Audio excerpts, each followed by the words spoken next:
Jadi hari ini pemerintah mengumumkan beberapa paket stimulus ekonomi lanjutan terkait dengan hari besar keagamaan nasional, yaitu Idul Fitri 1447 Hijriah atau 2026 Masehi, sesuai dengan arahan Bapak Presiden terkait THR aparatur sipil negara pemerintah pusat, termasuk P3K, TNI Polri, serta pensiunan. Pemerintah telah menyiapkan anggaran sebesar 55 triliun rupiah, dibandingkan tahun lalu ini meningkat, tahun lalu 49 triliun, naik 10%. THR ASN tahun 2026 yang akan disalurkan kepada 2,4 juta ASN pusat TNI Polri dengan total 22,2 triliun. Kemudian 4,3 juta ASN daerah, total 20,2 triliun. Kemudian 3,8 juta pensiunan, totalnya 12,7 triliun. Nah, komponen yang dibayarkan 100% penuh meliputi gaji pokok, tunjangan keluarga, tunjangan pangan, tunjangan jabatan, kinerja sesuai dengan regulasi yang berlaku. Pemberian THR merupakan hal yang berbeda dengan pemberian gaji yang ke-13. Jadi saya garis bawahi bahwa THR ini tidak sama dengan gaji ke-13. Gaji ke-13 biasanya diberikan di bulan Juni. Nah, pencairan THR dimulai secara bertahap sejak 26 Februari yang lalu, minggu pertama, dan THR tersebut diberikan kepada PNS, CPNS, P3K, pejabat negara, prajurit TNI, anggota Polri, pensiunan PNS, pensiunan prajurit TNI Polri, hingga pensiunan pejabat negara. Sedangkan untuk gaji 13 ya seperti biasanya dibayarkan di bulan Juni. Untuk sektor swasta, kewajibannya wajib dibayar penuh, tidak boleh dicicil, dan paling lambat dibayarkan H-7 Lebaran. Jadi THR diberikan kepada pekerja dengan masa kerja minimal 1 tahun, dan kemudian juga jumlahnya minimal jumlahnya adalah 1 bulan upah, sedangkan pekerja dengan masa kurang 1 tahun diberikan secara proporsional. Nah, ini tentu setiap perusahaan akan bervariasi.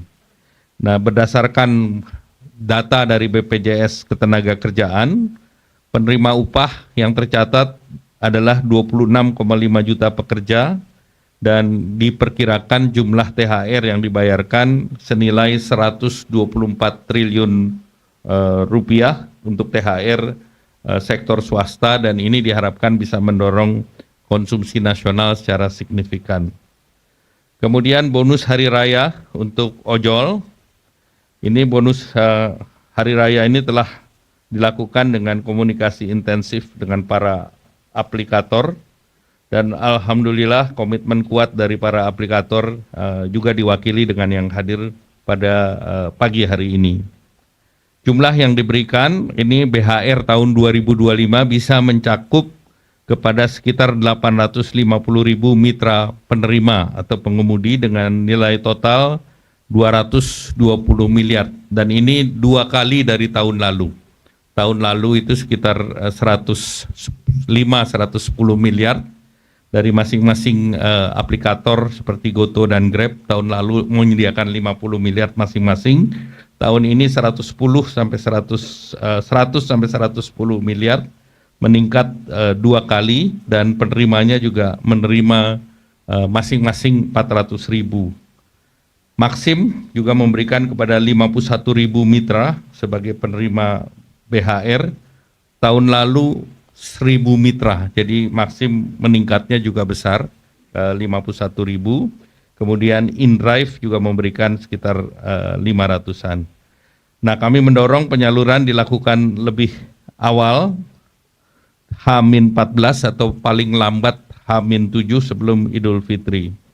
Terkait dengan perlindungan jaminan sosial bagi pengemudi, hingga saat ini mitra pengemudi mengikuti jaminan kecelakaan kerja JKK dan jaminan kematian atau JKM BPJS Ketenagakerjaan. Nah, selanjutnya kita telah juga memberikan bantuan untuk diskon transportasi khusus menjelang Lebaran, nilai rupiahnya 911,16 miliar, baik dari APBN maupun non APBN, dan bantuan yang diberikan pemerintah pada saat menjelang Lebaran nanti dalam bantuan pangan itu nilainya 14,9 triliun berupa 10 kg beras dan 2 liter minyak goreng untuk 35,04 juta keluarga. Dan pemerintah juga sudah mengumumkan work from anywhere tanggal 16, 17, 25, 26, dan 27 Maret. Saya ingin menyampaikan bahwa kami dari Kementerian Ketenagakerjaan kita sudah mengeluarkan surat edaran yang pertama nomor M3HK040003/2026 tentang pelaksanaan pemberian tunjangan hari raya keagamaan tahun 2026 bagi pekerja atau buruh di perusahaan. Surat edaran ini kami tujukan kepada para gubernur di seluruh Indonesia. Ada beberapa poin yang ingin saya tekankan dalam surat edaran ini. Yang pertama, bahwa pemberian THR mengacu kepada peraturan pemerintah nomor 36 tahun 2021 tentang pengupahan dan peraturan Menteri Ketenagakerjaan nomor 6 tahun 2016 tentang tunjangan hari raya keagamaan bagi pekerja buruh di perusahaan.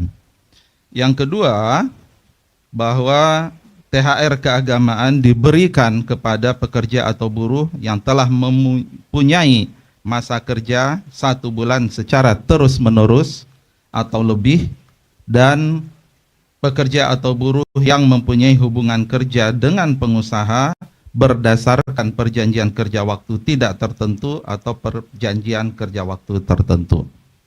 Seperti yang disampaikan oleh Pak Menko tadi, dalam surat edaran kami, kita meminta THR keagamaan wajib dibayarkan paling lambat 7 hari sebelum hari raya keagamaan. Namun perusahaan kita agar dapat membayar lebih awal sebelum batas waktu tersebut. Dalam surat ini kami juga sudah merincikan tata cara perhitungan besaran dari THR. Kemudian kita menekankan bahwa THR keagamaan wajib dibayarkan oleh perusahaan secara penuh dan tidak boleh dicicil. Kemudian dalam rangka memastikan pelaksanaan pembayaran THR keagamaan tahun 2026, kami meminta para gubernur untuk melakukan langkah-langkah. 1. Mengupayakan agar perusahaan di wilayah masing-masing membayar THR keagamaan sesuai dengan ketentuan peraturan perundang-undangan. 2. Untuk mengantisipasi timbulnya keluhan dalam pelaksanaan pembayaran THR keagamaan, agar masing-masing wilayah provinsi dan kabupaten atau kota membentuk pos komando satuan tugas atau posko satgas ketenagakerjaan pelayanan konsultasi dan penegakan hukum THR keagamaan tahun 2026 yang nanti terintegrasi dengan posko THR kemnaker.go.id.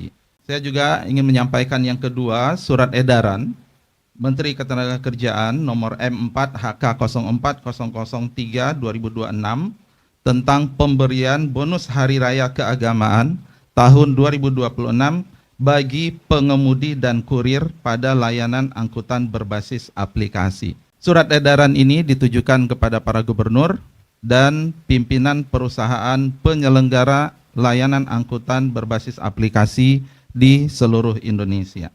Sebagai wujud kepedulian kepada pengemudi dan kurir pada layanan angkutan berbasis aplikasi atau pengemudi dan kurir online dalam menyambut Hari Raya Keagamaan dan untuk mendorong peningkatan produktivitas pengemudi dan kurir online, sekali lagi pemerintah menghimbau kepada perusahaan penyelenggara layanan angkutan berbasis aplikasi untuk memberikan BHR. Beberapa hal yang kami tekankan dalam surat edaran ini. Yang pertama, BHR keagamaan diberikan oleh perusahaan aplikasi kepada pengemudi dan kurir online yang terdaftar secara resmi pada perusahaan aplikasi dalam jangka waktu 12 bulan terakhir. 2. BHR keagamaan diberikan dalam bentuk uang tunai paling sedikit 25% dari rata-rata pendapatan bersih selama 12 bulan terakhir. 3. Perusahaan aplikasi agar transparan dalam perhitungan besaran BHR keagamaan kepada pengemudi dan kurir online. BHR keagamaan diberikan paling lambat 7 hari, tapi kami menghimbau untuk bisa dibayarkan lebih cepat dari batas waktu itu. Dan pemberian BHR keagamaan tidak menghilangkan dukungan kesejahteraan bagi pengemudi dan kurir online sesuai dengan ketentuan peraturan perundangan yang telah diberikan oleh perusahaan aplikasi. Kita juga menghimbau kepada para gubernur, satu, untuk menghimbau perusahaan aplikasi di wilayah masing-masing untuk memberikan BHR keagamaan, dan menginstruksikan kepada kepala dinas yang menyelenggarakan urusan pemerintahan di bidang ketenagakerjaan untuk mengupayakan dan memantau pelaksanaan surat edaran ini. Stimulus BHR tahun lalu itu setengahnya dari yang sekarang. Kemudian kenaikan THR ASN juga tahun ini 10% lebih besar. Sehingga tentunya kami berharap pertumbuhan ekonomi di kuartal pertama ini akan lebih tinggi dibandingkan Q4 yang lalu. Jadi kita mentargetkan antara 5,5 sampai 5,6.